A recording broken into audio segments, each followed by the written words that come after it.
Good afternoon, masterclassers. I hope you are all well today. This is Neil. Good afternoon. So very special bonus tutorial for you. But before we get started, whilst we're waiting for a few of you to join us, then I'm just going to throw out a couple of questions on there. First thing, can you see us and hear us okay? There sometimes is some problems with the Wi-Fi connection and all that jazz, so can you see and hear us okay? Please do pop a little comment underneath whenever you get online. Put a little thumbs up, let me know you can see us. Shower that screen with some thumbs up if you can see us, that would also help. I can see one pair of eyes watching. I think that's me. Oh, okay, it probably was Neil. So those of you watching the recording, you can probably fast forward about 5 minutes or so, just whilst we're waiting for a few people to join us. Yeah, so as you join us, let me know how is your revision going, because we are on the final few days now. So Friday, end of masterclass, which also means for quite a lot of you, exam is on Saturday. Good luck, good luck. I think there's at least 4 of you in here that exam is on Saturday, so massive good luck. Not that you need it, because you're well prepared. But today, we are not talking about revision, apart from this little beginning where I just want to know how you're getting on. So let's get all the revision stuff out the way before we dive deep into the business. How is it going? And on a scale of 1 to 10, how is that revision? 10 being absolutely amazing, 1 being horrendous. So pop that in when you're on the recording, or if you're here live with us. I don't have very many people live with us at the moment. No. So, and if you are on the recording, drop your comments below around business, around setting up, starting out, what you're worried about, what your fears are, any question around training a client, and how you intend to move forwards, or how you think you might move forwards, because this is obviously a real nice safe place that Hayley's created. You're more than comfortable with the other people inside the group, so instead of kind of going to friends and family for kind of advice, speak to the people inside this group, use me and Hayley to bounce ideas off, knowing that you're getting a safe environment with honest feedback. Not that your friends and family aren't honest, but they're going to give you the answers that you want to hear, as opposed to the answers that you perhaps don't want to hear. That's nice. If that makes sense. It is a safe place. That's fine. Yeah. The perfect place to ask. Yeah, and you guys have showered the post about questions. Like, it's full of questions about business that we're going to go through. So we're going to do it as a bit of a speed round. I think that's the only way we could really yeah, and then if you've got specific questions, I suppose the main reason I'm on here is because a couple of years ago I stepped out of Parallel a little bit. I was kind of the main dude, I suppose, you were the head honcho. inside Parallel, and I stepped out to go back to the gym floor and train clients in a group and one-to-one and small group semi-private down here in Plymouth. So just as I left, I suppose, we built the Parallel Academy, which is all business. There's about 60 hours worth of video, and I kind of thought, I'll be honest, I felt a little bit of a hypocrite, because we were teaching people to become fitness professionals. We had the business modules, but we hadn't tried and tested them. And so I thought, I'll go away, try and test them, and that's exactly what I did. And it worked. And it worked. And it worked. So, oh, Joe's joined us. Hello, Joe. Good afternoon, Joe. So that's really why I'm on here, is because I developed something known as the 5 AM Club down here in Plymouth. So look out for me on Facebook, just Neil Bergman. It's just a Neil Bergman coach page. And I thought I'd just run the Parallel Academy. I'll go through all of the videos, I'll create a product, I'll work on my ideal client, and I thought I'd just launch a product for 28 days and just see how it goes.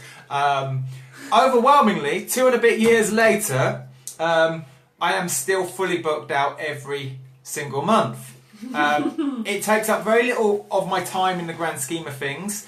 I do a couple of hours training every morning. I've got 60 plus active clients every month inside 5 AM and 6 AM Club that all pay me on a retainer. So I don't really have to chase people for money. I don't have to ask people for money. And at the end of the month, you know, I'm close to £3,500, £4,000 effortlessly From about 2 hours a day. From about 2 hours work a day.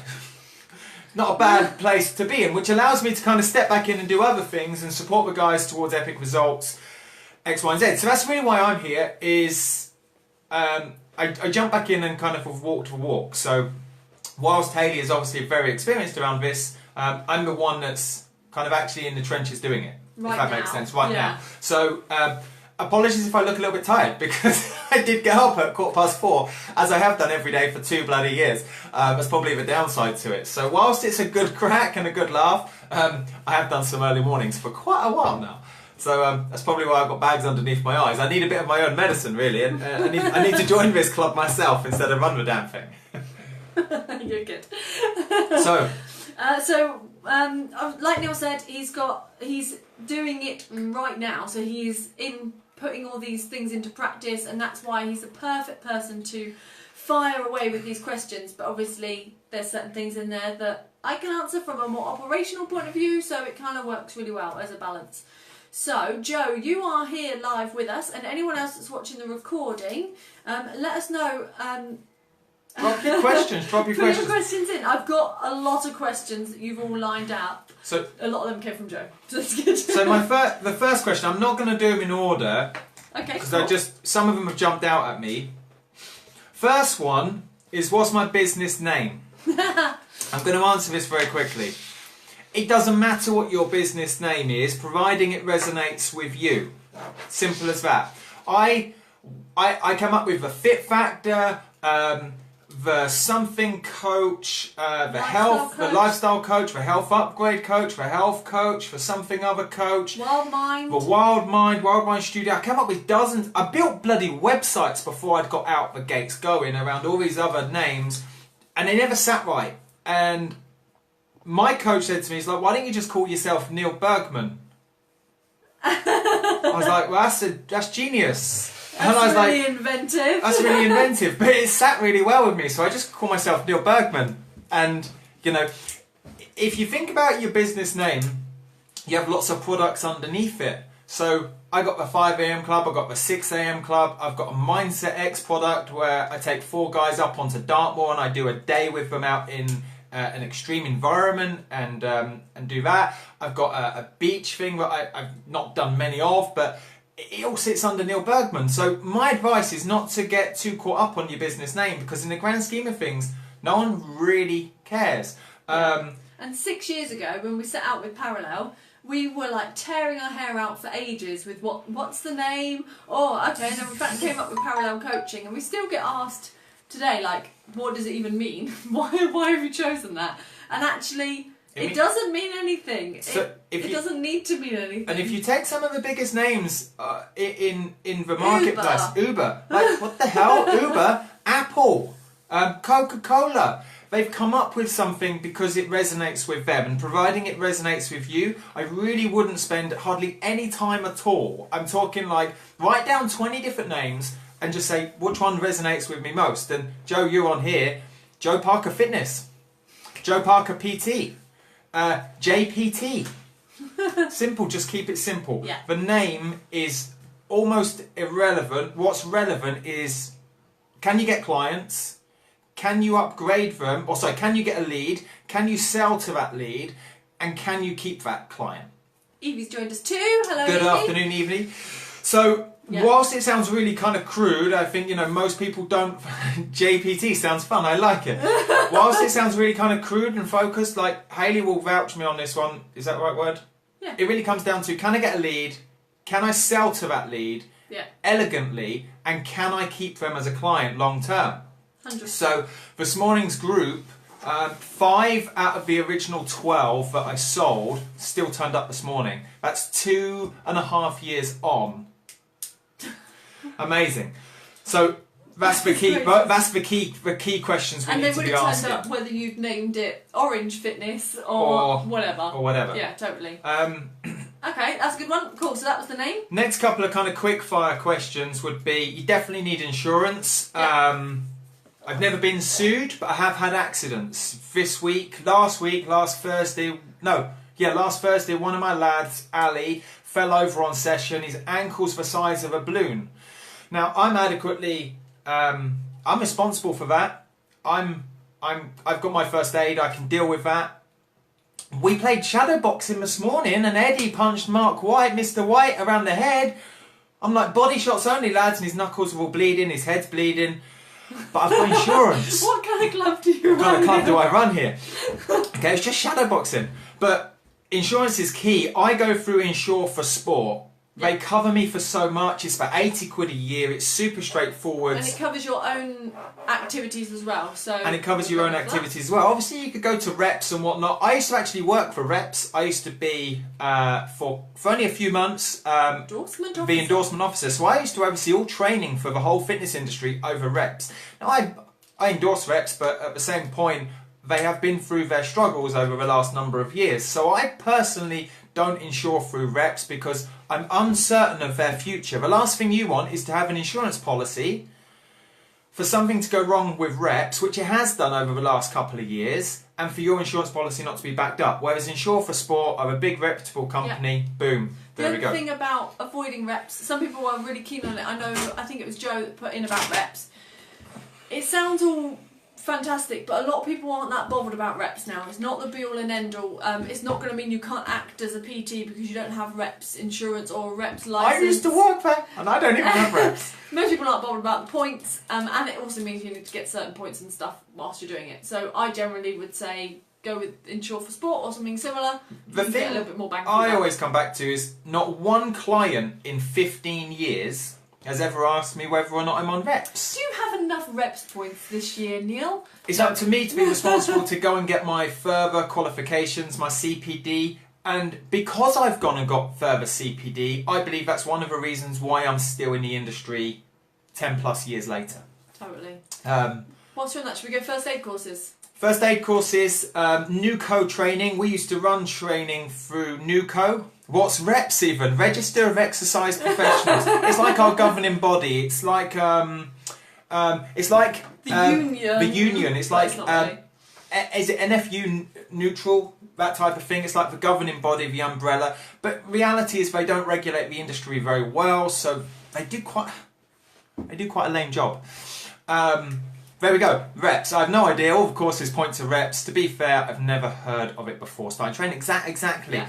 I would still go and do a reps accredited course because it's been through stringent standards.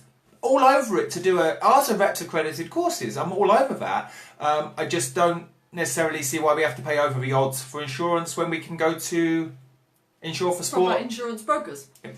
Here we go. So with first aid courses, anything that's an emergency first aid at work will be fine. It's a 1-day course is all you need. You might go for the 3-day course if you specifically want to, but that will cover you for insurance purposes.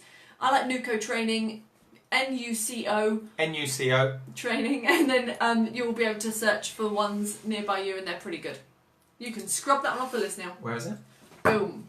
First aid courses. Just make sure you're updated. Make sure you are current. That's CPD in its own right. Some courses can be reps accredited for first aid. Reality is, you're not going to get many accidents. They're really going to be slips, trips, basic falls. Put a basic risk assessment in place. Use some logic on session around that risk assessment, around weather, other users, that type of thing, and go from there. Which kind of leads on nicely to the PARQ. Every one of my clients does a PARQ. Yeah. I like to meet all my clients before they go live on session. So I have a quick coffee catch up with them. I buy them a coffee. I put some skin in the game. I like to get to know them. I want to make sure that I fully understand what their goal is because it's all group based and how I can help them one-to-one. And that's a perfect time to fill out a PARQ. So I don't have paper hanging around. I use something called woofu.com. WUFOO.com, woofu.com, and I create an online form I go through them a PARQ with. I'm not technologically very good, or I wasn't, and over the last number of years I've learned. Now you know. Now I've learned what to do. It's simple. It is very simple. I think at first anything we look at is hard.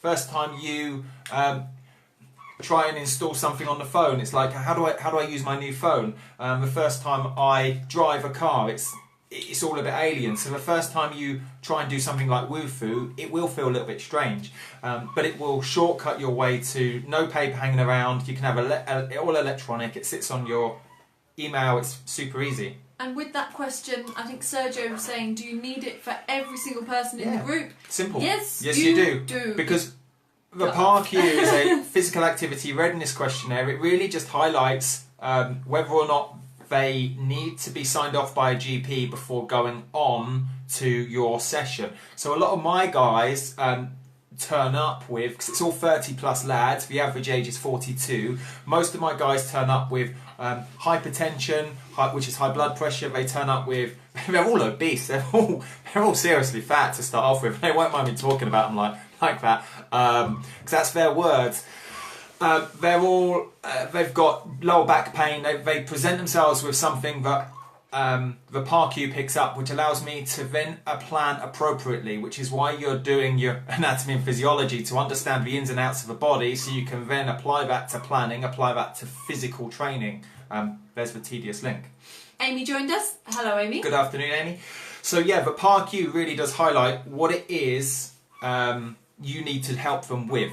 It also is a really good time for you to explore other questions, open questions, because whilst they turn up and say, I want to lose weight, reality is that's not really their goal. Their goal is to be able to run around with the kids.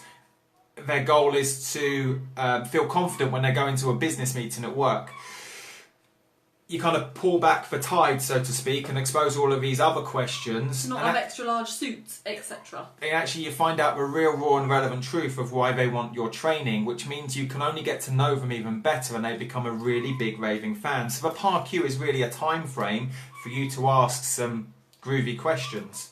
But yeah, in answer to it, if you don't have a PARQ and something should happen, let's say, for example, they have a heart attack and you haven't highlighted the fact that they had high blood pressure tablets, or a bypass 3 weeks ago. 3 weeks ago, then you're in fault. You're in fault, and you will be negligent, and your insurance company, through Insure for Sport, will just go, what do you want us to do with this? You're in the dock, you're on your own, You had a high-risk client and you got them doing stupid stuff. Exactly, you had a high-risk client. And that's really what the PARQ does. It allows you to present how much risk they pose to you and your sessions.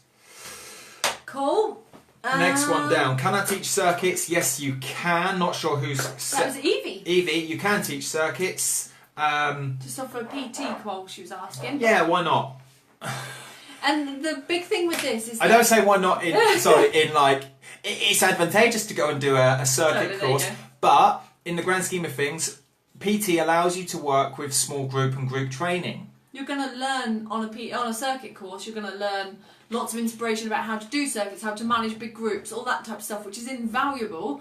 But you do have the skills right now for group PT, which is, you could do circuit based.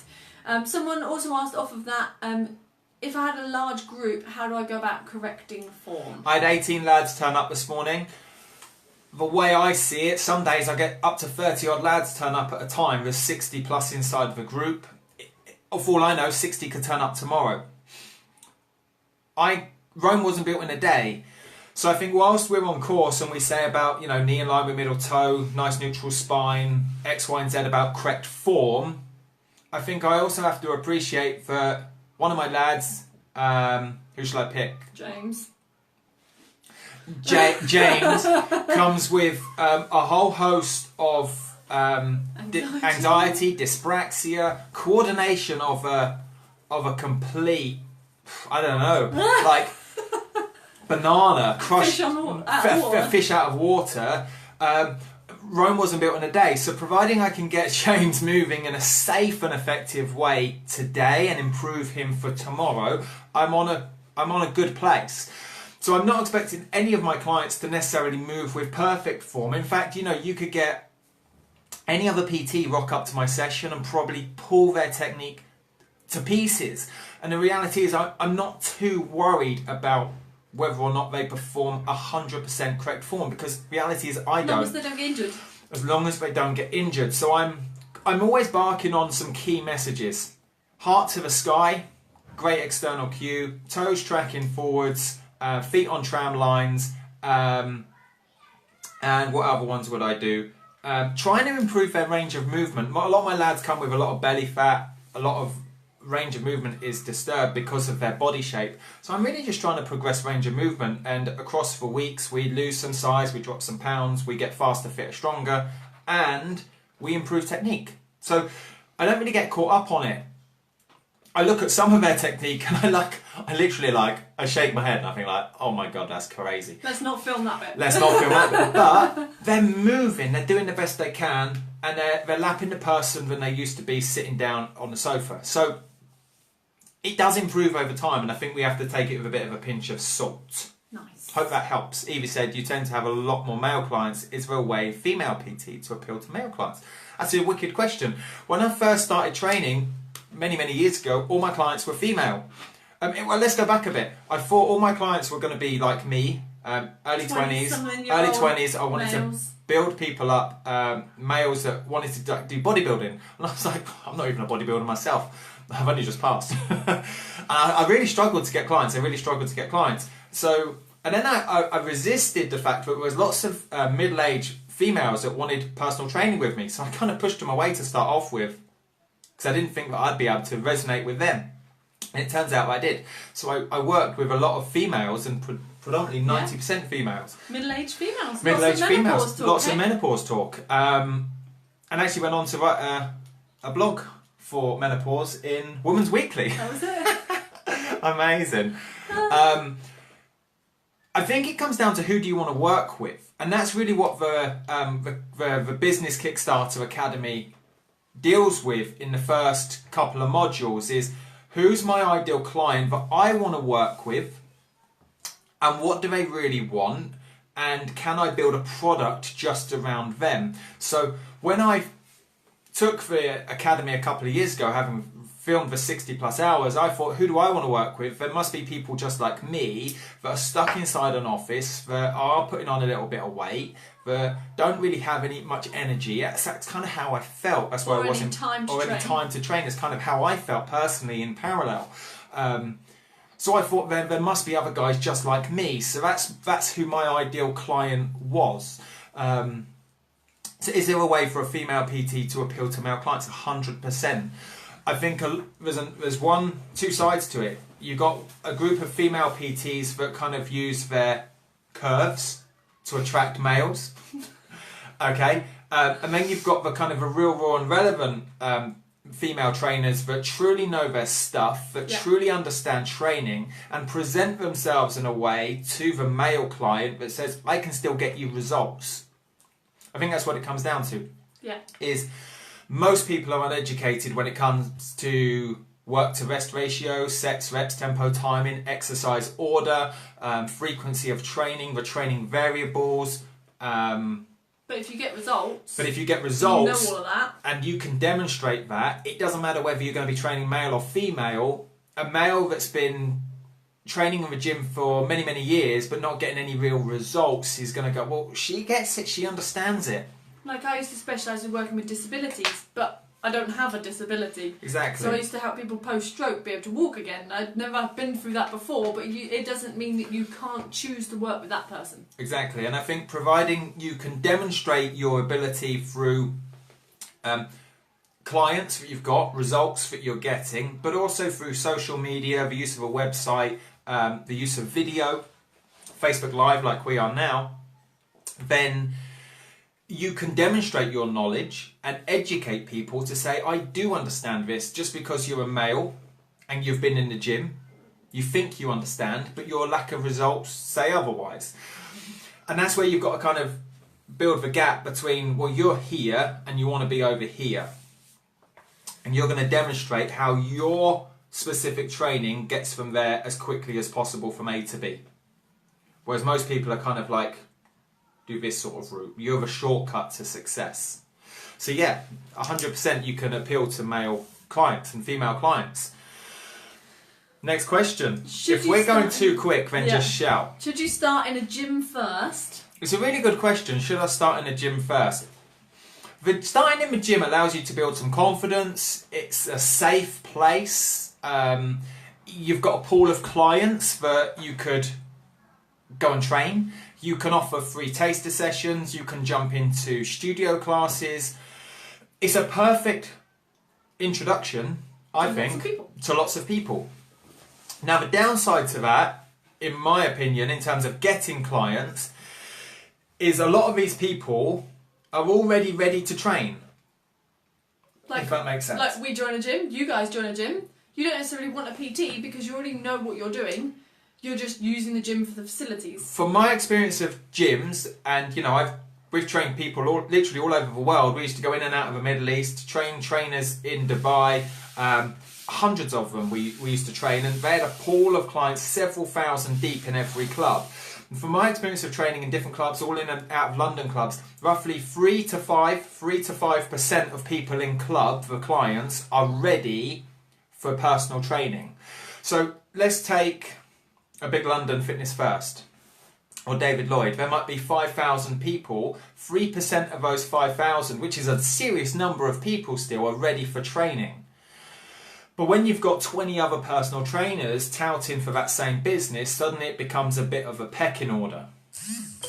So my advice for kind of starting out in a gym would be go to a real local gym, go to a local studio with, I'd probably go for like a leisure centre gym, to be honest. Would you? Yeah, well, just a basic gym where you can get experience on the gym floor, you can get experience talking to people, you can get experience doing some consultations, some kind of body MOT, taking people's weight and measurements. There's also lots of different models, so some of them you have to pay rent, so you'll pay like £400 a month or whatever it might be. Might be more for you in different areas. And then others, you give them your time by doing classes, etc., rather than paying the rent. And that's quite a nice way of doing it because you actually get to see the people and you don't have to do the investment up front, but you lose your time. So it's... Yeah, I think it really comes down to you as an individual. If you don't feel confident projecting your voice, then go and, or speaking, walking up to people and saying, hey, my name's Neil, X, Y, and Z. If you don't feel 100% comfortable with that, then go and do 4 months in a gym, because that will help you. If you don't like going up to somebody and taking them from, hi, my name's Neil, through to 2 or 3 other conversations, and by the end of the second week saying, buy my shit, I can help you. If you don't feel comfortable with that, it's the perfect place to go and practice, because it's on somebody else's time, it's on someone else's patch. And practice makes perfect. I was horrendous at first, like, trying to ask. I was so nervous, like Joe's saying, like worried it'll be a sales role. Like the thought of the word sales, like. Yeah, and I think, you know, this is the perfect opportunity to go and practice that. We were horrendous when we first started selling. Let alone some of our early courses. Certainly, like the Master PT was like almost £3,000, and trying to, you know, speak to somebody on the phone and close them for a £3,000 product. You're like, shit. It's crazy. And I appreciate the overwhelm, the anxiety, how worried you can feel at that point, because I've been there a lot. And that's where the gym comes in, I think, is it allows you to practice on lots of people and hide. You know, you mess up the first one. See you later. You don't have to look at that person. You don't know. You know, you might bump into them again. You get to see what the other PTs do. You get to pinch ideas, and that's why we put in the business Kickstarter program. There's a whole section on sales, and in fact, the exact scripts that I use, the exact script I use around that I use now, still today, to get clients, because I appreciate that sales isn't anyone's forte. See you later, Amy. Aww. We'll defo catch up. This is really interesting. Spot on. Any other questions before you go, Amy? Drop them in the comments so that we can grab them. So that was that bit. That was that bit. So is there anything else? Sergio added on that. What would you do to get clients when you get in the gym?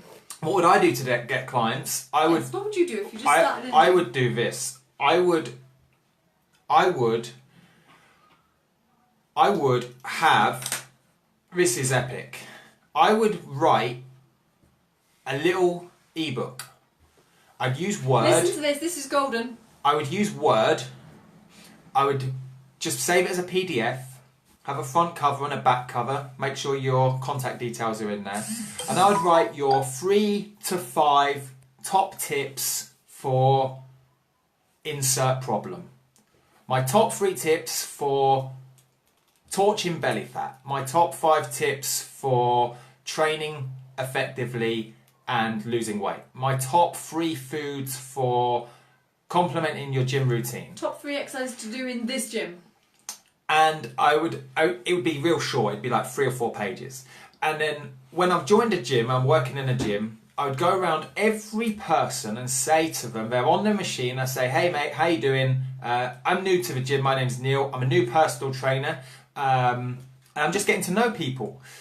And they'd be like, hey, welcome, welcome, welcome. And they'd say something like, so have you recently just passed? I say, yeah, I've recently just passed, and you know, I just cannot wait to help people. For example, you know, what are you doing today? And they go, I'm doing back. I'm on a lat pull down. One quick golden nugget, make sure your hips are below the pulley point. It really helps engage the back. Oh, thank you, mate, I'll try that. Oh, before I go, can I grab your email address? Because I've recently just wrote a top 3 tips for the best exercises in this gym. They give you their email address in exchange for a little bit of value. You send them the thing. You then send them the PDF, and now you're starting to create this, what I call know, like and trust. This person will then read through it, implement some of the stuff you've taught them, and the next time you see them in the gym, did you read my PDF I sent you? Yeah, it was really interesting. Cool, what part was interesting? And now you've opened up some dialogue. Oh yeah, also you could do this. Think about it when you first went on a date. If you're married, if you've got a partner, you didn't just go straight to bed with them. Maybe. Or ask them to marry you on the first date. Or ask them to marry you on the first date. Don't like that bit. You went, let's go for a date, let's go for a coffee. Let's have a meal, let's have a coffee. Let's go to the cinema. Oh, then we went to first base. You get my point. It was a process of step by step. It's the same thing you're going to do with a client. Don't expect to go straight to the sale. If somebody knocks on your door and tries to sell you double glazing and you've never seen them before, what do? I'm busy. I'm busy, you close the door. Somebody phones up, cold calls you. Do you take the time to listen to them? Probably not. So my advice, if you're just joining a gym, what would I do? I would offer some kind of value in exchange for their email address. Because once you've got their email address, you can then email them on a regular basis. How many times does Hayley email you? Quite a few. In fact, these guys done a very similar thing where you got our 101 mock questions originally, and then I started emailing you. So it's that same sort of thing. Neil's just talking about it from a fitness point of view. That's exactly the thing. We just call it a lead magnet. Okay. Cool. So that's what I would do. We explained about how you can put all these together in the Kickstarter. And it's not complicated, and I think that's what the Kickstarter allows you to do, is it allows you to truly understand that this shit isn't that technical, it isn't that sciencey, it's not that hard to put together. And it doesn't have to be time consuming either. Yeah, and really all I'm after in this particular instance is I've wrote something in Word, I've made it a PDF. Keep it in Word. Doesn't matter, it really doesn't matter. Copy and paste it into the actual email. Copy and paste it into the actual email. It really doesn't matter. But you're going to offer some advice in exchange for their email address. So let's say you walk around and in your first 3 days as a new PT and club, you speak to 100 people and you get 100 email addresses. That's good. And 3% of them are ready to buy. In theory, you've got 3 clients ready and lined up. There we go. Nice. I guarantee no other person is doing this in club because they don't know it. They don't know it. And they're trying to go straight to the sale. They're trying to go straight to the sale. Next question. Boom. Should we do the big one? What's that? What to charge? What to charge? What's your clients willing to pay you? I wouldn't get caught up, just like the business name, on what to charge. Again, inside the Kickstarter, we talk about pricing. It is a key factor. But I've got some clients that pay me £49 a month retainer. I've got other clients that pay me, most people are on £59 a month, which is way more than a David Lloyd or a Fitness First or a Cannons, whatever it is down here. And they train in a car park 3 mornings a week for 40 minutes.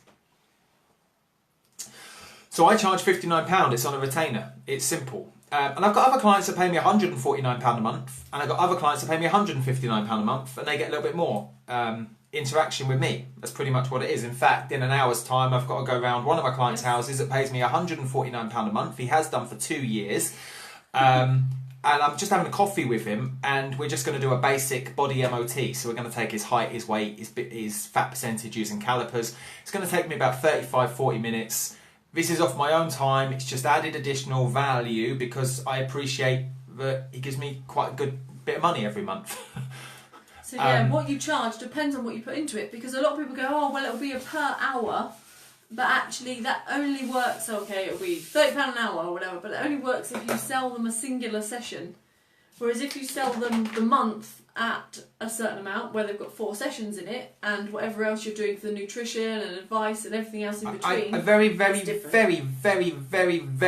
rarely have an hourly rate where I say, right, it's £25 an hour, it's a one-off session. I might do it, but I don't get anything from that other than, yay, we train together. What I'm after is a result. So I'll take for a client I'm going to go and see in an hour's time. Why is he paying me £149 every month for 2 years? Is because his first goal was to drop some timber, drop some weight. So we went from 112 kg to 82 kg. We dropped 30 kgs. It looks good as well, doesn't it? It looks trim. His body fat's come down from about 35% to 16%. We're going to do the update today. Faster in his run. Is faster in his run. He then moved on his goal. He wanted to run a 10k. He did it in an hour and 8 minutes. We're now down to 55 minutes. We're getting PBs. He said he would never run a half marathon, so our next goal was to do a half marathon. So he'd never do an obstacle course race. Never said he'd do an obstacle. So his goals have always changed and evolved, and that's why he's on a retainer, because he knows that I'll get a result for him. If he asks for a result, then we go and get a result. So from a charging perspective, I wouldn't really get caught up in what local other PTs are charging.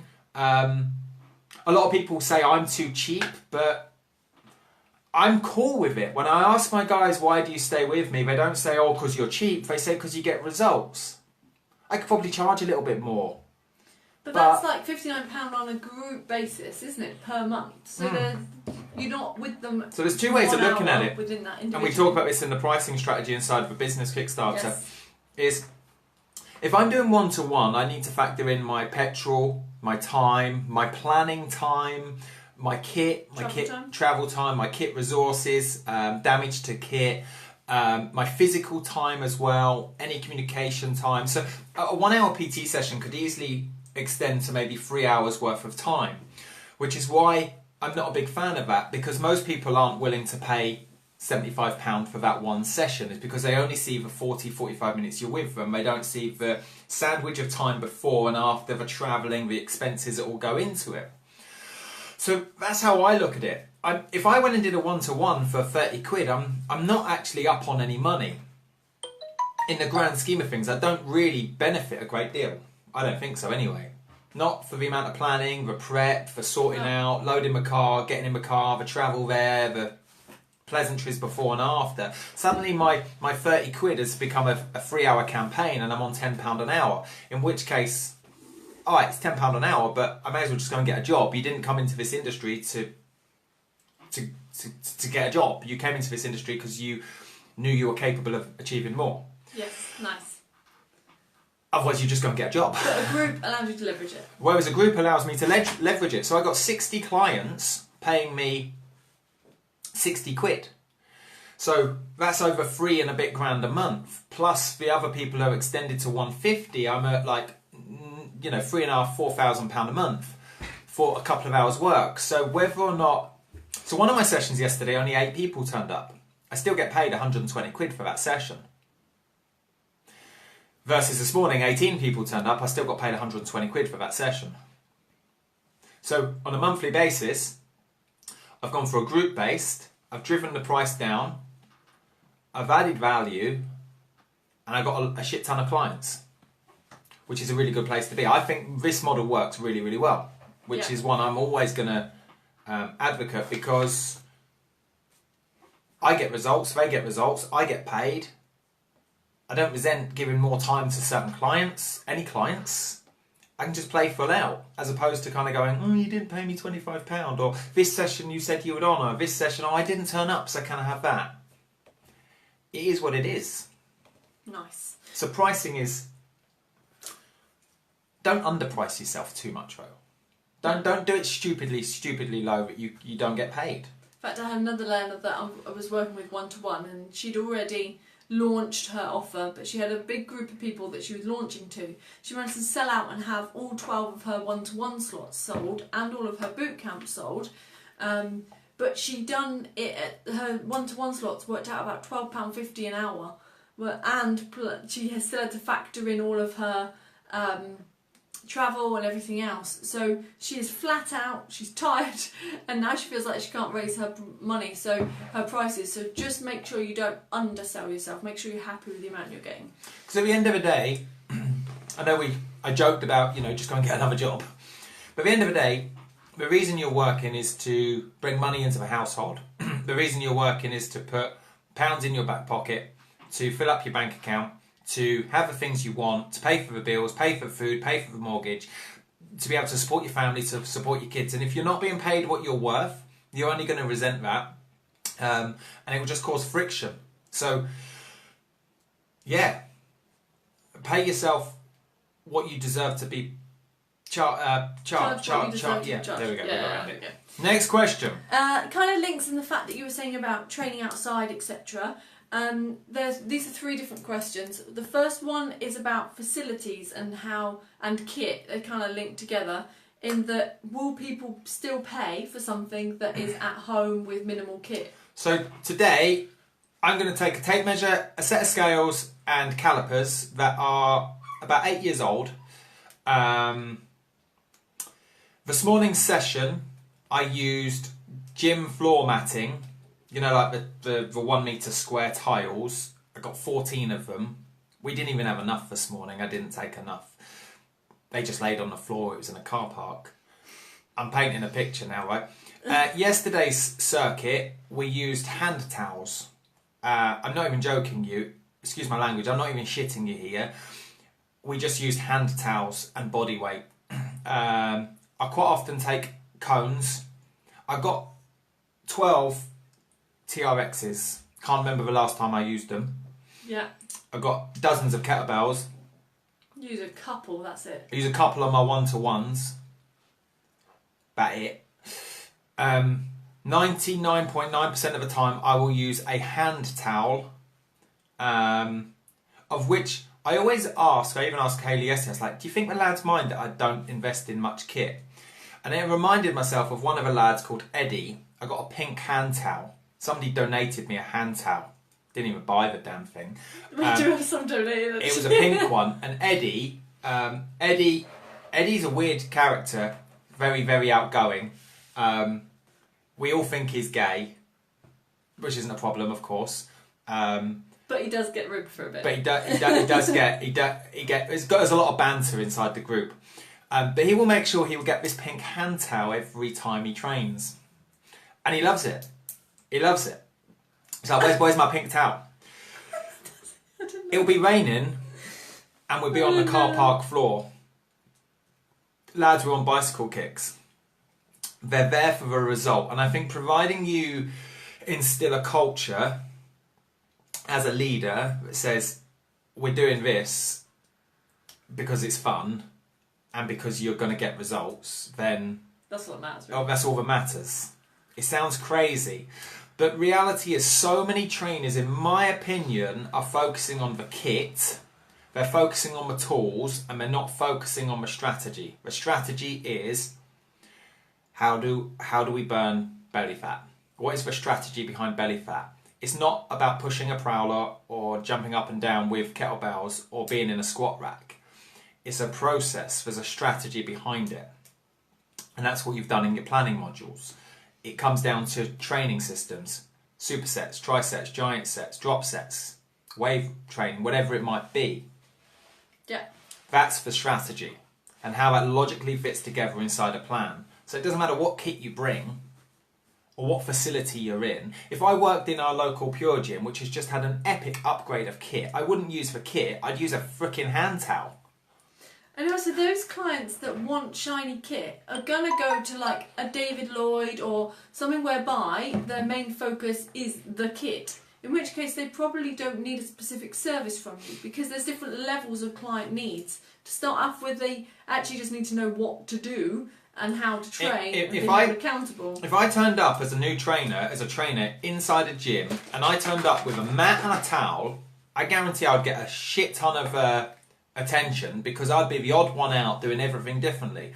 How is this guy getting results? How is this guy getting these people, male or female, dropping a shit ton of weight, getting faster, fitter, stronger, leaner, meaner, off of a freaking towel? I'm going to look like the odd person out in the corner. I'm cool with that.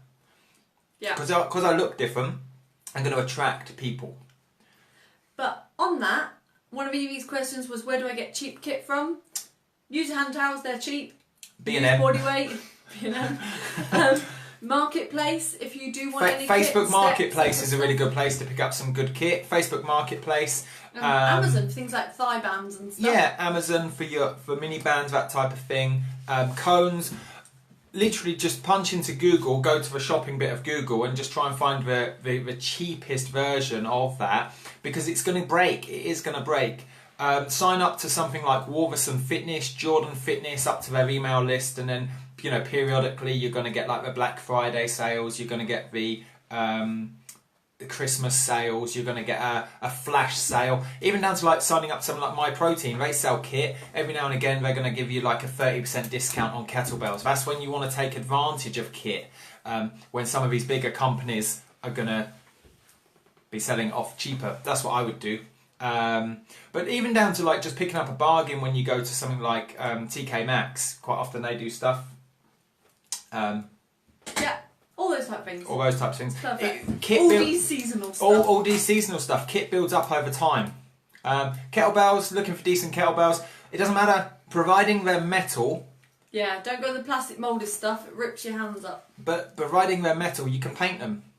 So you can easily spray paint metal kettlebells. So you might get a really old, shitty set of kettlebells or odd kettlebells off of Facebook Marketplace. You can easily personalise them with your branded colours. Super easy. That's a nice tip. Yeah, so don't worry about that one. Okay, so similar question, outside licences. So if you are working outside, do you need a licence? Some counties, councils, you need a licence. I know if I work in certain places at Plymouth, I need a licence. Where I work at the moment, I am under the impression that I don't need a licence. No one's told me otherwise to move, and if they should, then I'll just move to another place. I'm a bit like a gypsy, I suppose. Yeah, simple. Just make sure you check. So Parks Trust, for example, in Milton Keynes for you, Evie, I think it was your question anyway. Then have a look at that if you want to use the parks. If you do need a licence, it will be pretty obvious on their site or when you phone and ask them. But really they're after the big companies that commandeer a huge amount of space in that park. But it does depend on the space available, how much that park's used, how much it's regulated. Take Willen Lake in Milton Keynes, for example. MK Fit, they pay a licence to use the rights of Willen Lake. No other personal trainer should be on Willen Lake. Because they pay a fee to advertise and use Willen Lake. They've even got proper hard-standing billboards out by the Wayfarer, the pub there. So the way I look at it is I never really stay, I'm not always in the car park. Tomorrow we're going to go up on Plymouth Hoe, which is kind of overlooking Plymouth Sound right on the beach. We'll be there on Thursday, then on Friday we're going to go to another place. We usually generally park in the same place, but we go off on a bit of a journey. And again, that's kind of like, take the business Kickstarter, one of the modules we talk about serving them up the best thing on a silver platter. Well, on my silver platter, my guys get bored very quickly. So adding variety in is key to success. So I vary the training venue. Hence why they don't go to the gym, because they get bored so quickly because it's in the same place. Totally. So licenses, yeah. You have to check out. I don't want to sit on the fence here, but I get away with it because I move around a little bit. And it's just public space. Public space at the end of the day. The big one.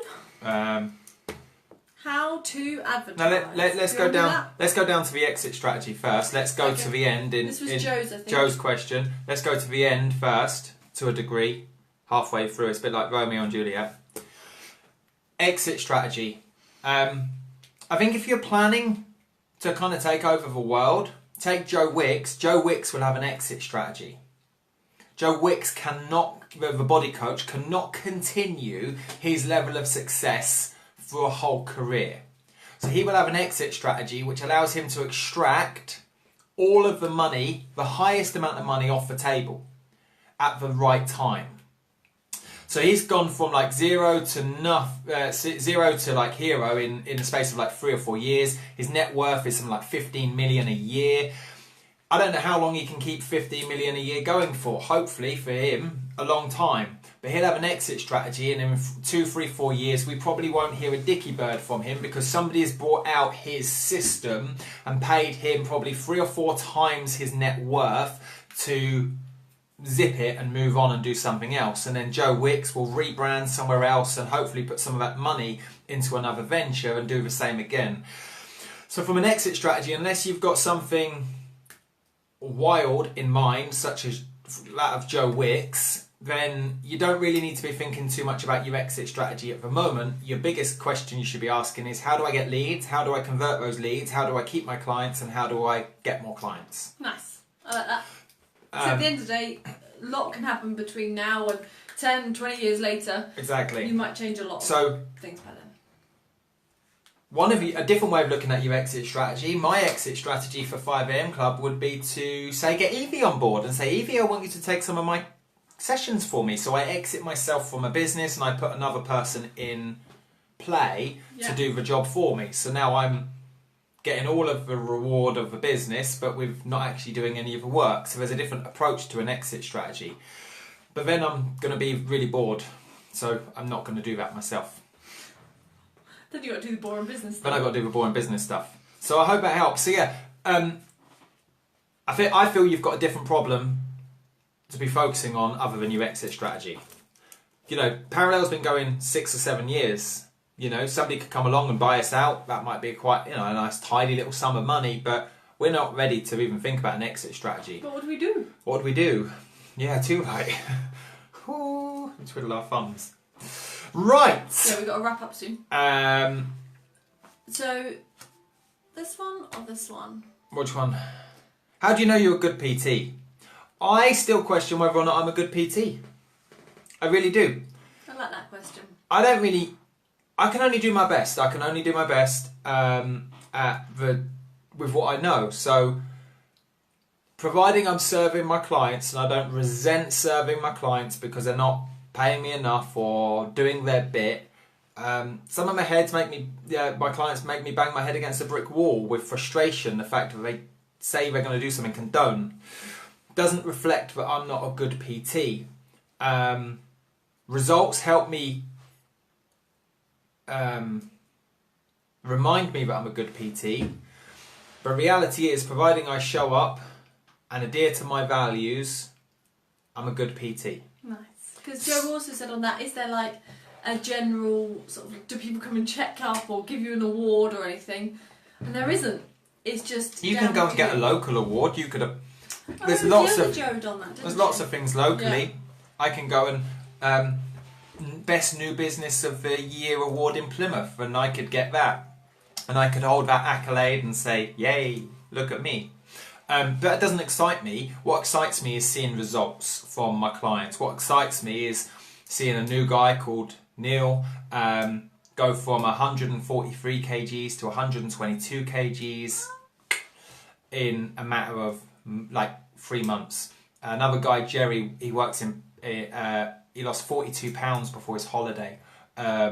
Trevor is 3 stone down. Eddie is 4.5 stone down. Those type of results tell me I'm heading in the right direction. And likewise, I get other clients turn up that don't see big results, but in the weight loss, but they see big results in their home life, in their work-life balance, in their food, in their ability to switch off.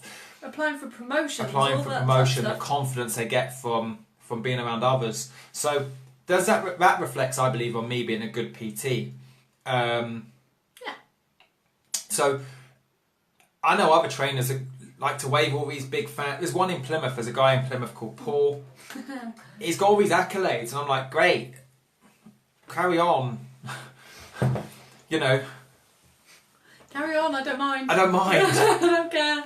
But maybe that resonates with you and you do want that type of accolade, then by all means go ahead and do it. Because I can see how it could be groovy for some, but not for me. So what makes a good PT? Have a set of values. My values are turn up, do the work, consistently do the work, and did I say consistently do the work? And badger my clients so they get so pissed off with me that I'm their wingman. And that's my value, is I tell them I show up as your wingman if you show up as your wingman. One of my values is I give 100% if you give 100%. There's no meeting in the middle, we just go all in. And that makes me a good PT, I feel. I agree with you. Let me know your thoughts on what makes a good PT. Yeah, actually guys, pop in the... Ladies. Ladies. Pop in the comments, what do you think would make you a It's good actually quite hard, because I do a lot of Facebook Lives with my group. It's quite hard, isn't it? And we use some colourful language, because it's all guys, of course. So it's actually been quite a hard Facebook Live for me. I don't think they'd mind. Yes, it's quite crude, but it's been quite a tough one for me. Next question. Online business and marketing and how to advertise. After this, go and have a look at neilbergman.com. Go and have a look at Neil Bergman Coach on Facebook. We'll drop the thing in below. And you can see that I have one consistent message. I work with guys, but I don't disparage females. But I work 99% with guys. The same message applies. If a guy wants to lose weight, it's the same process as a female wants to lose weight. As far as I'm concerned, it's the same message. Hit a calorie deficit. Train 3 times a week. So all of my advertising is very, very clear. That I work with lads in Plymouth. That I truly get results. A good PT, someone that can get clients, keep clients, and create results. Lovely. All over that. Exactly that. Exactly. I wonder that. who taught you, Evie.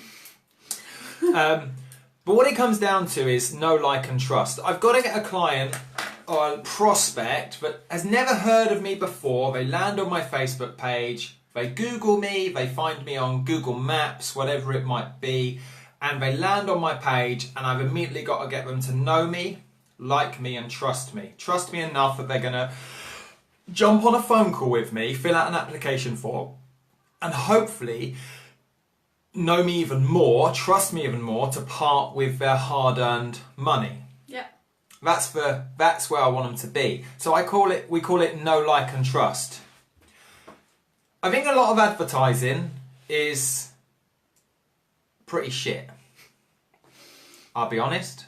Because we always try and advertise the funky part of training, as opposed to highlighting how shit life is if they stay how they are. Nice. So if you read down a lot of my posts, I'm quite provocative, is that the right word? Yeah. And I allow somebody brand new to my site to experience, or for me to articulate is a better word, of how life is like for them now. Yeah. But they're stuck. And I think my message could probably be even better than what it is. So if they land on a site and they see lots of people doing burpees, which they might do on some of my videos, but it's the messaging and the writing inside it that counts. I was going to add in your link. Shall I add that now? Hold on a minute. No, wait. Yeah. Because they're going to go off and then get distracted. Stay with us. So if they land on the site and it's all like, yay, come and join our class, it's so far from what they actually really are thinking. They've not even been on a date with you yet, and you're like, yay, let's do a burpee. They're like, no, fuck off. So your advertising needs to be where they are now. Yeah. And then every other post, you can then chuck in something of like, this is how we do it. This is what it looks like. So you're trying to stretch the gap of you're fat, sick and nearly dead. Clients of mine get results. Nice. You're fat, sick and nearly dead. Clients get results. And the bigger that gap, the easier it's going to be for them to know, like and trust you. Let me know if that makes sense. Jo said what she thinks a good PT is. Oh, Jo, good PT, knowing you've helped someone feel better, get healthier, achieve their goals. Exactly. Exactly. Couldn't agree more. Exactly. Sticking to your values. So, That's because burpees suck. I think squat thrusts suck more. Yeah, I don't like Squat thrusts, Spider-Man plank and mountain climbers suck more than burpees. I don't like leg lowers either. Yeah, so so I try and like show the results I've got, but also try and meet the new prospect of where they are. And when it comes to kind of know, like and trust, the more interaction I've got on those types of posts, the better. You'll notice a lot of my branding is all black and yellow. Same as my 5 a.m, 6 a.m club t-shirts. My website's black and yellow. I use the same font. I use my phone to create a lot of the images and videos. For my videos, I use an app called InShot, InShot. I use Snapseed for my photos, to edit my photos, and I just upload them from my phone. Exactly, Joe, I agree with you. So I'm constantly updating know, like and trust. But when it comes to actually targeting a client, I want to make sure that my post hits a certain person. And this is where Facebook advertising comes in. Inside the Business Kickstarter, we take you through the complete Facebook funnel of how to do that. And Hayley's actually going to talk to you in a minute about bit of a Kickstarter offer, really. A Kickstarter offer, which is very similar to what you've done with this masterclass, whereby you'll sit inside the group for 4 weeks and we take you through it and we do some more Facebook Lives around advertising and specifically how to Facebook market. But inside the Business Kickstarter, which has like 60 video, there we go. We're back. There's 60 odd hours of video in there. We talk about how to actually physically take a Facebook post and drop it on your ideal client's Facebook wall. So I know I can target guys in Plymouth that are 30 plus years old, no older than 50, and I know they're going to see a specific post. I know that they're going to resonate with a particular set of words and copy. I know that a particular image or a particular video is going to grab their attention. And then I take them through to an application form, which is super easy to set up. Then I take them through to a phone call, which is really super easy to set up and organise. We explain all this in the Kickstarter. Then you've got the sales script, and then you've got your meeting. Then there's various ways you can do this, but advertising and marketing are two different things. Nice. Two different things. Advertising and marketing are two different things. Marketing is here's my know, like and trust. Here's my latest video. Here's this. Here's that. It's basic stuff out to the market. Out to the market. It's stuff that you drop on your Facebook wall, your Google Plus wall, your Twitter, your Instagram. And then advertising is hey Joe, hey Evie, my name's Neil. Let me put this on your Facebook wall and let me advertise to you specifically so you can jump on a call and buy from me. So I use something called jab, jab, jab, right hook. So I give them, I pay to put a little bit of no on your Facebook wall. I pay for a little bit of like to go on your Facebook wall. So know, like and trust. I put a post on your Facebook wall or your feed to say trust me. And then I go in with the right hook and say, shall we chat? So it's kind of like jab, jab, jab, right hook. It's like coffee, cinema, evening meal, beep. Yeah? You get my gist. Whereas if I just went in straight for the right hook, you're going to say, hey, you're cold calling me, do one. You're just going to get me to do burpees. I'm not ready to do burpees. So advertising and marketing, I think we need to look at it in two different ways. Marketing is something you'll see on my Facebook wall. I've just wrote a new blog, in fact. You can have a look at that. Marketing is all your Marketing is all my content that I'm putting into the marketplace and adding value. I believe a lot of PTs don't add enough value. They hold back. They think they're going to give away the game. I tell you the complete ins and outs of how to lose weight. Everything I put on my Facebook wall, I literally tell you the ins and outs of what to do. The problem is that people don't do it. That's where I come in. All I am, I'm not a personal trainer. I'm an accountability coach. That's very well said. That's all I am. I'm not actually a personal trainer.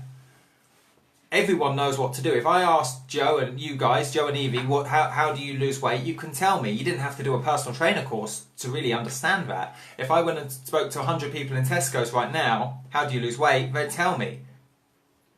And if I asked them a second question, why don't you do that? They would then give me a whole host of reasons and excuses and justifications of their lack of action. All I'm doing is busting through their bullshit, busting through their hurdles and making them do what they said they would do. Yeah. So marketing is filling this gap and saying, you're here, you want to be over here, look how shit this middle bit is. And then your advertising is specifically taking an advert and saying, read this. And I don't want ladies to read my adverts, I only want guys to read my adverts. Because it's a guys club. But I want ladies to learn to know, like and trust me still. For one simple reason, they've probably got a husband or partner or a brother or a dad. So if I can get... And your content doesn't exclude women. It doesn't exclude women. The terminology, the colours, the imagery is just all very male focused. So it's not exclusive, but it just shows... There's a number of local ladies that it has resonated with. And oddly, all of their husbands are now in the 5 AM club. So if my marketing is very focused towards male or very focused towards female but doesn't exclude them, it opens up the gates for me to then advertise to a particular person. It's like if all your advertising or marketing was all very pregnancy based, for pregnancy fitness, then it would be ready to go with it would just attract women that are currently pregnant, for example. Completely. So really what it comes down to, there's a couple of fun things. I got a question for you guys in particular as well. So bear with me on that. I know what you're going through. Really what it comes down to is 4 key areas. Is who is my client, what do they want, and how can I serve them? What is it that keeps them up at night? The second thing is, what am I going to give them as a product? What does that look like? How many times a week am I going to train them? How am I going to focus them with nutrition? How am I going to keep them inside a face-to-face session group, but also how are they going to sit inside a Facebook group? How am I going to deliver content to them? What structure of product works well for my life? What do they actually need, and how does that work for my setup? So I don't know the ins and outs. Part-time jobs, full-time jobs. Okay, so I don't know if you've got kids, or how does it fit in with you and your family? So you got to know your client, you got to know that product. We connect. We're back. Let us know if you can hear us. Give us a thumbs up. Give us a thumbs up. The next thing is the audience. Third thing is the audience. Are you reaching more people? Are you able to reach more people? There we go, thumbs up, there it is. Are you able to get your message out to your local audience? This is that advertising. This is that marketing and advertising. And then the final thing is for sales. Are you able to jump on a call, meet them in the local Costa Coffee, do a group consultation, whatever that looks like? Are you able to physically say, give me your money? Whether that be on a bank details, cash, whether that be on an online payment or a PayPal. So you've got the client, the product, the audience and the sales. And then really, after that, it takes care of itself. You're going to get nervous. You're going to get nervous. You're going to have this group or people turn up and you'll think like, shit, this is the first time I've done it. Even when I first turned up to the 5 AM club, I'd been training for like 13 odd years, and I was like, I have 16 lads turning up tomorrow. I have 16 lads turning up now. We queued up all the things that could go wrong. They are actually arriving. I'm like, shit, that's goosebumpingly, like nerve-wracking. I get it. I appreciate that. But it kind of takes care of itself. The first session will always be like, did it work? How did it go? Did they enjoy it? Will we come back? Was it hard enough? Was it too easy? Did they like the kit? Oh, their technique was horrendous. Was it too complicated? Was it too complicated? But at the end of the day, you're just going to give yourself the biggest high five and say, damn, that was good fun. That's why you're in the industry. That's why you've trained to be a personal trainer. That's the bit you actually really, really, really enjoy. It's the bit beforehand, the client, the product, the audience, and the sales, I believe is probably why most PTs don't make it inside the fitness industry. I think it scares them before they get there. I don't think it's that they don't make it because they've been they've tried it and they've failed, it's generally down to the fact that they can't start because they're so overwhelmed and so worried at the thought of all this stuff to do before they even get to train someone. When you break down I think most people are fearful of like the technology. How does like things like Woofu, websites and all that work? What's this app? How does Facebook advertising work? It's going to be expensive. I think that's also reflected in this long list of questions you guys gave And I us. think the reality is, it's all a big learning curve. Rome wasn't built in a day. You've just got to logically say, right, I'm going to get my Facebook page up. I'm going to start marketing to the world. Here it is. I'm in, let's do it. I'm in, let's do it. And you'll learn as you go, and the more momentum you get, the more information you're put out there. But we didn't know this. We stepped into Parallel 6 years ago. We didn't even know we had to do this. No. And we had a real steep learning curve. And we just took it upon ourselves to kind of jump into YouTube videos, which is why we got the Kickstarter for you could take. Jump into various blogs to truly understand the ins and outs of what it is we need to do. And before you know it, you're up and you're rolling. So from a technological perspective, from a getting stuff live perspective, it's actually quite straightforward. I think we let the fear get the better of us, which I've certainly done before. I get that. You know, we have this fear that it's going to cost loads. I can genuinely say, hand on heart, my last Facebook, I got it here. My last Facebook ad campaign. Oh yeah. My last Facebook ad campaign. Wait for it. Drum roll. Gillian's joined us too. Hello, Gillian. You're joining us just on the end part, Gillian. I did my jab, jab, jab, right hook. Here's the details. Whoop. Client details. GDPR. I spent £15.86 on the first one, £5.99 on the second ad, and £14.4p on the second ad, which was £35.89p. I spent £39.85p, and I got... Is it 3 off that one? No. 1, 2, 3, 4, 5, 6 new clients. Awesome. 6 new clients. That will pay you £60 over and over So and over. 6 people paid me 60 quid, 61, 21, 80, 243, 360 quid. I made £360 and I spent £35 to get them. And it really wasn't rocket science to set it up. And next month? And next month they paid me another 60 quid each, but I didn't put the advertising in. Ta-da! So, and the next month they're paying me another 60 quid. The average client spends roughly 15 months with me. So very quickly, let's just look at that. I've got to go soon. I spent, let's call it £36 and I got 6 clients. That's £6 a client. And they're going to spend roughly 15 months with me. They're going to give me £900 in the next year and a bit. So £894 profit per person. That's £894 profit per person. Good odds for me. I'm happy with that. And this is the bit I really enjoy, is understanding the client, the product, the audience and the sales.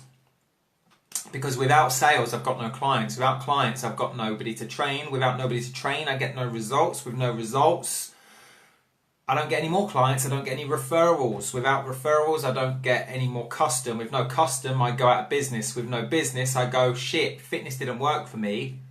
I'll do a career change. Shit, I'll just head back to the job I did previously. And that's what I don't want for you guys. So you've got to master the art and science of who's your client, what's the product, develop a product on a silver platter, build an audience, reach out to that audience and sell to that audience elegantly and fall in love with that process so that you master it over time. And that's all part of, you know, when people say like, how do I start? How do I get started from here? That's it. It's those 4 steps. And those 4 steps might seem really ambiguous or really overwhelming right now because you don't know those details. But you didn't know what you didn't know before you did your training. Exactly. You didn't know what you didn't know before you learnt anatomy off of Haley. You didn't know what you didn't know before you learnt to drive a car. It was a simple process of show me the information, I learn the information, I now own that information, oh shit, I know it. Exactly. So sometimes you just need to be taught it, and it's okay that you don't know it right now. You haven't been taught it yet. Yeah. So all you need to do is be taught it. And that's actually what we're going to do with you. So if you guys are ready for this. Yeah, so... it's pretty epic, hey? So what we did, I've talked about the business Kickstarter a couple of times.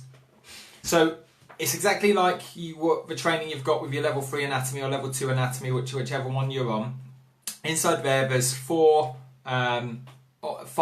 modules, and inside that module it breaks down into another module, and inside that module is like, some of them have like 2 or 3 videos and others of them have like 7 or 8 videos, but all in all it's about 65 hours of video logically worked through. So most people say, you know, where do I start now? And it's like at the beginning you just work down through the videos, but it literally maps out the entire process of where you are now, I don't know, through who my client is, what they want, their ideal, everything, through the product, the silver platter product, through the audience, through to the sales, advertising, marketing, how to set up your YouTube page, the step-by-step on how to set up your Facebook page, how to change a cover photo, how to send emails, how to gather emails, how to set up a landing page, how to write a blog.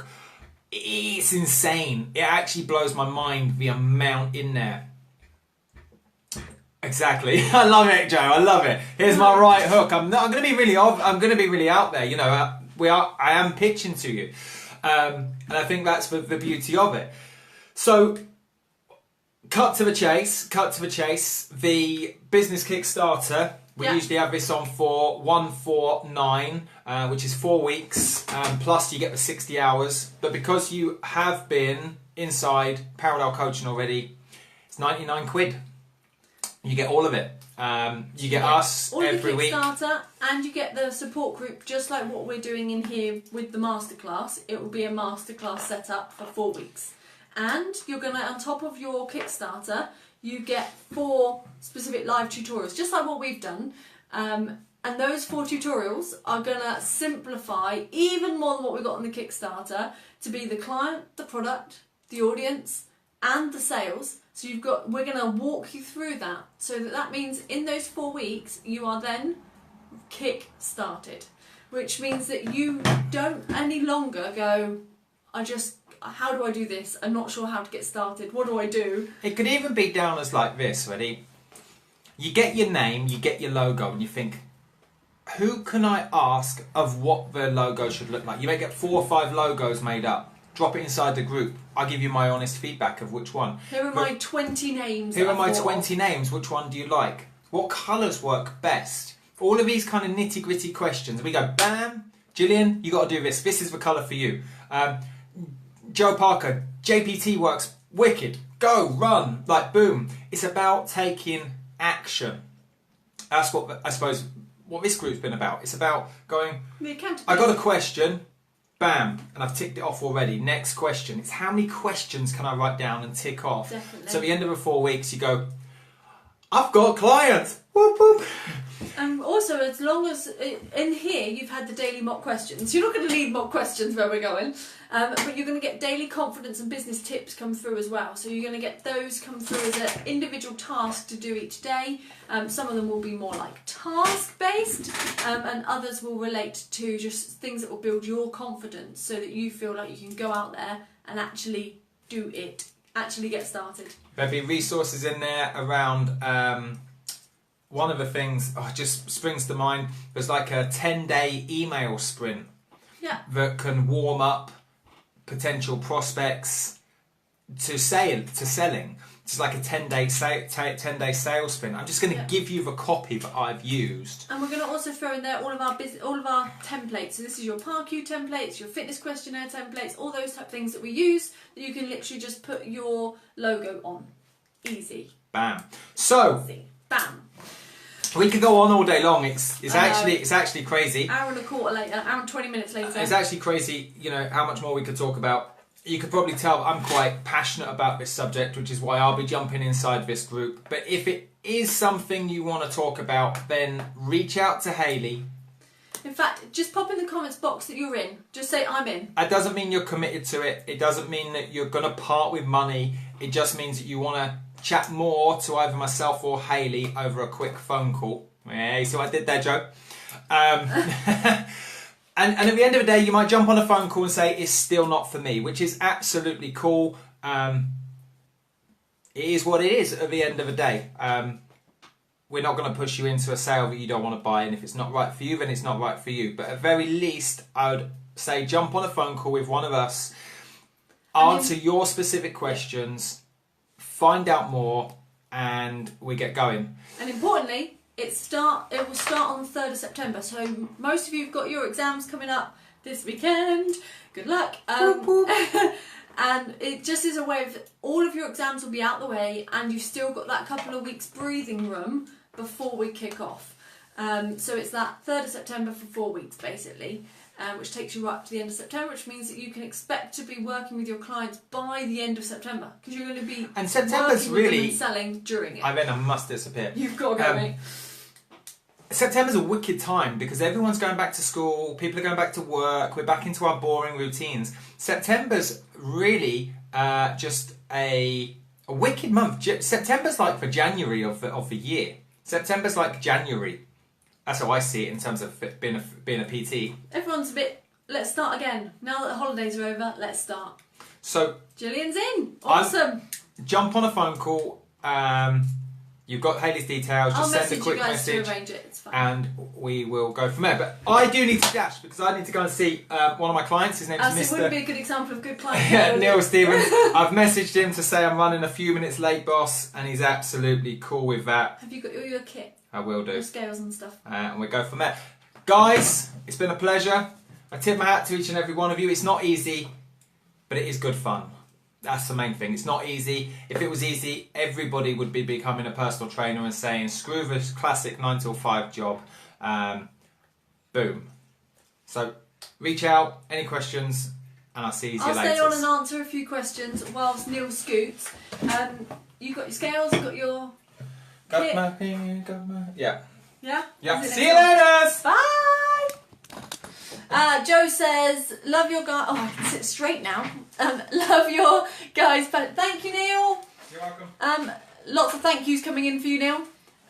So that I did all the work. I know, I just sat here really. Love you guys' passion. It really shines. You know I'd be in as I know it'll be awesome. Just can't find the pennies. Today's been brilliant. Thanks guys, it's been helpful. I'll rewatch another time as well. Okay, awesome. Right. Gillian says thanks. So with the Kickstarter or not, it's entirely up to you. So whether you decide to do it or not, I have a question for you. And my question for you is, what is stopping you from doing it right now? And by it, I mean starting this long list of things to get started, working with your clients. Most of you, I know this will be to pass my exam, but once that's done, what is the big hurdle that you are trying to get over before you feel you can start working with clients? So just pop that in the comments box. I am really genuinely interested to know, what is the big hurdle that you need to get over? Maybe it's a fear, maybe it's an actual thing, before you feel you can start working with clients. So for example, Evie, I know you've been, sorry to pick on you, but I know you've been a PT for a little while. What is it that stalled you? What stopped you from now working with your clients straight away? And for the rest of you, what do you think will be the thing that will stop you? So pop in your comments, because that's what it's all about. Neil done a fantastic job at answering all these questions, and it was really good to be able to have his input. I know it was a bit of a rush through answers, because actually it takes time to learn this stuff. It takes, and actually to put it all into perspective and put it all through a clear sequence, it takes time. So actually it's really a case of, that's what this Kickstarter will do. I know it's not going to be for everybody, but if it is for you, it's going to be a case of us holding your hand to make sure you are set up and ready. and that's so that you actually take those first steps whilst we're with you in those 4 weeks. Whether you're doing a little part-time business of 1 or 2 clients, or whether you're doing a massive full-time operation, however you work with it, it is very different for every person. So, and we'll be able to hold your hand. Evie says, it's just the starting point. I need it on the side. Yeah, to make a client base for before I go travelling. I'm not part of a gym. I don't have clients. That's pretty much it. Lots of friends say I can use them as a guinea pig, but I actually want to start something, not just do it all for free in the nicest possible way. Yeah, totally. Totally agree. So, Evie, that you are not alone on that, and that when you say like you just don't want to do it all for free, I totally get you, because actually it's now about you being valued for your time. And if you're valued for your time in exchange for money is the thing, unfortunately, or fortunately, however you look at it, if you're valued then and you feel valued, you won't resent the time that you put into things, and that is really important. So whether it is part-time or full-time, or whether you just want a couple of little classes or groups on the side, it's more a case of building your confidence so you feel like you can take that step. So this masterclass is going to be really confidence built over those 4 weeks. Gillian says she cannot wait. Feeling very excited to get going. That's cool, Gillian, because that's actually why you're doing the qualification in the first place. With your PT, your Pilates, your yoga, you're doing it so that you can actually go out there and do the thing that you love and that you want to do as a career, but it only means something if you get started. Evie says, for me at the moment, it's getting the experience before I go travelling as well. How do I find that client for the part-time stuff? And really, it's exactly what Neil was saying. It's those 4 different sections. It's the sections that we're going to tackle on that masterclass, and the sequence that we go through on the Kickstarter. It's the exact same process. It just means that everything you look at, you've got to look at from a time opportunity point of view. So you still need to lay out who's my ideal client. You still need to say, well, where's that client and what product is ideal for that client and for me. So for you, your product with your limited time might just be a boot camp, like what Neil's saying, before you go to work. It could be that you do just 1 evening boot camp every week, and then you support them for a group, in which case you could make a huge amount of money and gain a huge amount of experience. Just because you're limited on time or you're doing it around a full business doesn't mean that you have to put any less into it. So it's still about dialing into the client, dialing into the product, knowing your audience, and still about doing the sales. Because if anything, it's actually harder to go out there. Like Neil said, you can't go straight to asking someone to jump into bed with you. You need to be able to do the warm-up stuff first. And the reason for that is that if you jump in and go, well, I only need 2 clients, I just need them to stay forever. But why are they going to choose you over any other PT unless you add the value first? And that's what we teach you. So Joe says, for me, for me, after the course pass, I don't look like a trainer. Feel I can help clients, but it's a knock to my confidence as I feel like a hypocrite. Joe. I've heard this a lot, and you don't have to look a certain way. There's a guy that is that we trained as a PT probably a couple of years ago now, and he's only just really started with the PT because if his confidence was so low, and he wanted to lose the weight first, partly because his name of his company is Fat Boy Thin, which I think is an awesome name, but very, very overweight. So it means that he has lost some weight. He's actually gone through part of his own shifting, but what he has been able to do is get the results with his clients, and that is what matters. There is also, and actually the stuff about like, I don't feel confident is all in his head. It's all in your head. That actually you don't think you'll be able to help them because you're a certain size or because you don't feel fit enough. You know what? They don't even mind. They don't even care. They just want to know that they will get results. So remember, it's always about the client. It's not about you. So unfortunately, it's not about you. It's about your client. And they need to know that you're going to help. So yeah, it is a knock of confidence. And it's just a case of stepping out and going, I've got this. In fact, there was another lady called Jo, a different Jo, that worked with us. And she is working in a gym. She is slightly older. She is a very anxious person, very, very anxious person, probably the most anxious person I know. And she also is slightly overweight, and she basically she's probably about size 18 or so, and she was basically at the point whereby she was saying, like, I'm not good enough to do this. She is the one that applied for a local award as a PT. She got it. She won it for a whole local county as the best PT. She also is the person that is getting the most clients come through for obesity and diabetes, and working with really nervous clients, because she has a specific client type that is basically her. They don't want to go to some great big beefcake in the gym. They want to go to someone that understands them, and that was her. So use what you see as your weakness as your strength. That sounded cheesy. Use it as your strength. Evie, Joe Parker, same here. I'm still getting questioned about my size and ability. Are you getting questioned, or are you questioning yourself? That's my question to you, Evie. Evie's going to disappear. Watch the rest later. Yeah, there's only a few more minutes left because we've been here an hour and a half already. But yeah, size and ability questions, I genuinely mean it. Most of it is in your head. 100%. In the same way that when I used to work with older populations, I was always asked to start off with, but you won't be able to work with them because you're so young, you don't understand what they're going through, all that type of stuff. And actually, I just proved to them with the results. You've just got to be bloody minded and prove to them and yourself that actually you do have what it takes. Don't prove them right, prove them wrong. And actually, it's about the results. There's actually a lady called Celia Hetherington, which is a major rowing coach, Steve Redgrave, people like that, and she actually can't row. She can't actually get in a boat to row, but she is the best rowing coach there is, and that's because she's a coach, not because she's good at rowing. There's my lesson to you. So I know we're getting towards the end now. I know, Gillian, you've got to go back and watch a lot of the content in the beginning.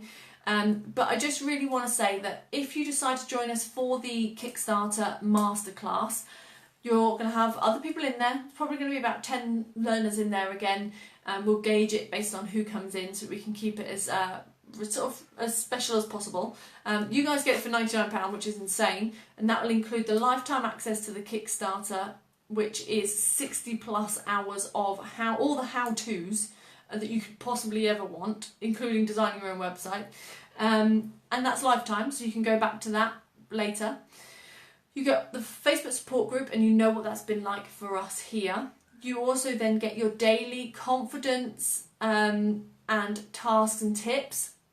So you get all of this coming together, and those confidence tasks and tips are, Joe, boom, Hayley drops the knowledge, thank you.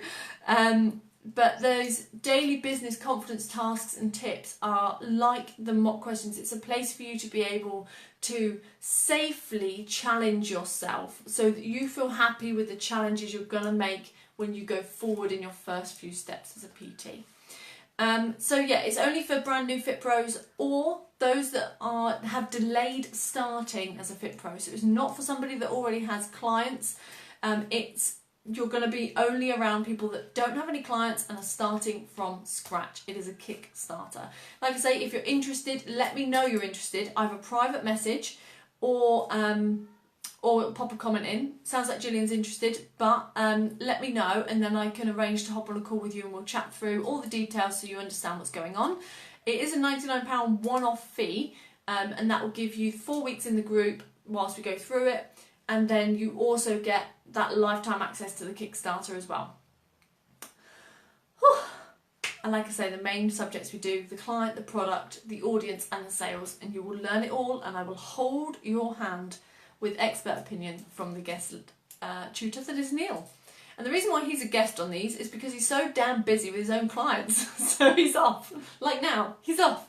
So yeah, I'm really glad that he was able to join you for today, and thank you so much for your time. You guys have been amazing, and the questions you've asked have been epic. They are epic. We've worked through them, we've crossed them all off as we've gone through. If there's any I missed, let me know.